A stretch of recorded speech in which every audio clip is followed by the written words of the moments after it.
فیض شاہ جہاں صدائے رمضان۔ بسم اللہ الرحمن الرحیم۔ مولا صلی وسلم دائما ابدا علی حبیبک خیر الخلق کلہم، یا ربی بالمصطفیٰ بلغ مقاصدنا واغفر لنا ما مضى یا واسع الکرم۔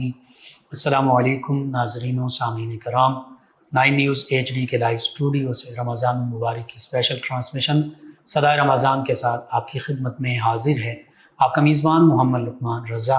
ناظرین و سامعین، 27 رمضان المبارک اور قیام پاکستان، اس پر آج ہم گفتگو کریں گے۔ رمضان المبارک کے ساتھ، لیلۃ القدر کے ساتھ اور پھر 27ویں کے دن کے ساتھ قیام پاکستان کو نسبت حاصل ہے، اور اس کے ساتھ ساتھ قیام پاکستان کا ذکر اس وقت تک تکمیل تک نہیں پہنچتا جب تک ہم اپنے اکابرین ملت کا ذکر نہ کریں۔ علماء، مشائخ، ان کے تذکرے کے بغیر قیام پاکستان کا تذکرہ ادھورا رہ جاتا ہے۔ اس پر ہم گفتگو کریں گے۔ قیام پاکستان حقیقت میں اللہ تعالیٰ کا خاص تحفہ ہے، عطیہ ہے، اللہ تعالیٰ کی طرف سے ہمیں حاصل ہوا، اور نبی رحمت صلی اللہ علیہ وآلہ وسلم کی نظر رحمت سے یہ ہمیں ملا۔ اس پر گفتگو ہوگی، ہمارے ساتھ شریک گفتگو ہوں گے جناب ڈاکٹر محمد عطاء المصطفیٰ سیالوی صاحب، عالم دین بھی، اور اس کے ساتھ ساتھ chemical engineer, UET university of engineering technology, اس سے انہوں نے کیمیکل انجینئرنگ تکمیل تک پہنچائی، مکمل کی، اور پھر اسی شعبے سے منسلک بھی ہیں۔ اور ان کے ساتھ ہمارے ساتھ نبی رحمت صلی اللہ علیہ وآلہ وسلم کی بارگاہ اقدس میں کلہ عقیدت پیش کرنے کے لیے موجود ہمارے مہمان ثنا خان جناب محمد طاہر زبیر نقشبندی صاحب، میں آپ دونوں معزز مہمانوں کو خوش آمدید کہتا ہوں۔ سب سے پہلے جناب ڈاکٹر محمد عطاء المصطفیٰ سیالوی صاحب، رمضان المبارک برکتوں کا مہینہ، اور پھر قیام پاکستان اسی بابرکت مہینے میں ہوا، ہمیں یہ مملکت خدا داد جو ہے یہ حاصل ہوئی، اور یہ ایک دن میں نہیں بن گیا، اس کے پیچھے ہمارے بزرگوں کی قربانیاں ہیں، اس میں وہ شہادتیں بھی ہیں لاکھوں کی تعداد میں، اور پھر اس کے ساتھ ساتھ نہ صرف بزرگ، علماء، مشائخ تو اپنے نظریاتی سطح پر موجود ہی ہیں، اس کے ساتھ وہ ہماری مسلمان مائیں، بہنیں، بیٹیاں جنہوں نے اپنی جانوں کے نذرانے پیش کیے، خون کی ندیاں بہیں، اور پھر یہ ملت اسلامیہ یہ ہمیں نصیب ہوا۔ ہم یہ سمجھتے ہیں کہ بس یہ تو ایک دن میں 14 اگست کو بن گیا، یعنی 27 رمضان المبارک کو۔ اس پر بھی کلام کیجیے، اور پھر رمضان المبارک کو جو نسبت حاصل ہے اللہ کے حبیب صلی اللہ علیہ وسلم کے ساتھ، رمضان المبارک کے ساتھ، اس پر بھی کلام کیجیے گا۔ بسم اللہ الرحمن الرحیم۔ الحمد للہ رب العالمین، نحمده ونستعینه ونستغفره ونصلی ونسلم علی سیدنا ومولانا محمد صلی اللہ علیہ وآلہ وسلم وعلی آلہ الطیبین الطاہرین المطہرین وعلی اصحابہ الہادین المہتدین الذین قاموا بنصرۃ الدین القویم، اما بعد۔ اعوذ باللہ من الشیطان الرجیم، بسم اللہ الرحمن الرحیم۔ واذکروا اذ انتم قلیل مستضعفون فی الارض سبحان اللہ، تخافون ان يتخطفكم الناس فآواكم وأيدكم بنصره ورزقكم من الطيبات لعلكم تشكرون يا أيها الذين آمنوا لا تخونوا الله والرسول وتخونوا أماناتكم صدق الله العظيم۔ سب سے پہلے قبلہ مفتی صاحب میں آپ کا شکریہ ادا کرتا ہوں کہ 9 نیوز کی اس اسپیشل ٹرانسمیشن میں آپ نے دعوت دی اور حاضری کا موقع ملا، ہمارے لیے یہ سعادت ہے۔ آپ کو مرحبا کہتے ہیں۔ بہت شکریہ، جزاکم اللہ واحسن الجزا۔ تو گفتگو کا آغاز جیسے آپ نے فرمایا ہم رمضان المبارک سے اور قیام پاکستان کی نسبت سے کرتے ہیں۔ جو میں نے آیت مبارکہ تلاوت کی ہے سورۃ الانفال کی، اس آیت مبارکہ کو بھی ان دونوں کے ساتھ ایک خاص نسبت ہے، کیونکہ یہ آیت مبارکہ اپنے شان و سبب و محل نزول کے اعتبار سے اگر ہم دیکھیں تو یہ جنگ بدر کے حوالے سے ہے۔ سورۃ الانفال میں اللہ تبارک و تعالیٰ نے ارشاد فرمایا مسلمانوں کو کہ تم یاد کرو اس وقت کو کہ جب تم قلیل تھے، مستضعفون فی الارض تھے، کمزور تھے، اور اس چیز کے خوف میں تھے کہ لوگ تمہیں اچک لیں گے، پھر ہم نے تمہیں نصرت اور بخشی. ہجرت مدینہ طیبہ کے بعد ابھی نئی ریاست جی جی بالکل. عمل میں آیا تھا. تو اس وقت میں ہم نے تمہاری نصرت کی، تمہیں رزق عطا کیا اور تمہیں اپنے طیبات جو ہیں وہ عطا فرمائی، تو لہٰذا ان طیبات پر تم ہمارا شکر ادا کرو. اور ساتھ ہی مومنین سے یہ خطاب فرمایا کہ اللہ اور اس کے رسول کی جو امانتیں ہیں، یعنی اللہ اور اس کے رسول کی طرف سے جو تمہارے اوپر حقوق ہیں، جو تمہارے اوپر فرائض ہیں، ان میں خیانت مت کرو، اور جن چیزوں کو تم سمجھتے ہو کہ تم ان کے امین ہو ان میں بھی خیانت مت کرو. اور اللہ کی نعمتیں جو تمہیں حاصل ہیں ان میں بھی خیانت مت کرو. اب قبلہ مفتی صاحب، ان دونوں چیزوں کو اگر ہم رمضان المبارک سے اور غزوہ بدر سے اس آیت مبارکہ کے تناظر میں لنک کریں تو سبب و محل کے اعتبار سے تو یہ آیت اپنی تخصیص میں یا شان کے اعتبار سے تو غزوہ بدر کے حوالے سے بیان ہے، لیکن چونکہ قرآن مجید اپنے عموم پر دلالت کرتا ہے، اور عمومی اطلاقات کو اگر ہم دیکھیں تو اس آیت کا ایک ایک لفظ ہمیں قیام پاکستان کی وجہ، توجیہ، مقاصد اور قیام پاکستان کی جو اصل نسبت ہے رمضان، قرآن اور غزوہ بدر کے ساتھ وہ سمجھا دیتا ہے. بالکل ایسی ہی صورتحال ہمیں سب کانٹیننٹ میں دیکھنے میں ملتی ہے کہ مسلمان کمزور بھی ہیں اور مسلمان ہر وقت اس خوف میں بھی مبتلا ہیں کہ نہ تو ہم کھل کے اپنے دین کی تبلیغ کر سکتے ہیں، نہ ہم قرآنی منشور کو یہاں پر نافذ کر سکتے ہیں. تو ایسے ہی بالکل انہی دیگرگوں حالات میں اللہ تبارک و تعالیٰ جی اور لوگ ہم پر غالب ہیں، لوگوں کا قانون غالب ہے، اللہ کا قانون غالب نہیں. جبکہ نبی کریم صلی اللہ تعالیٰ علیہ وآلہ وسلم کی حدیث پاک ہے کہ الاسلام یعلو ولا یعلا، کہ اسلام تو غالب ہونے کے لیے ہے، مغلوب ہونے کے لیے نہیں ہے. ایسی صورتحال جب ہمارے سامنے آتی ہے تو ایک مومن کا دل پسیج جاتا ہے. تو اللہ تبارک و تعالیٰ نے پھر مسلمان اکابرین کو پھر یہ توفیقات بخشی کہ انہوں نے جو جدوجہد کی.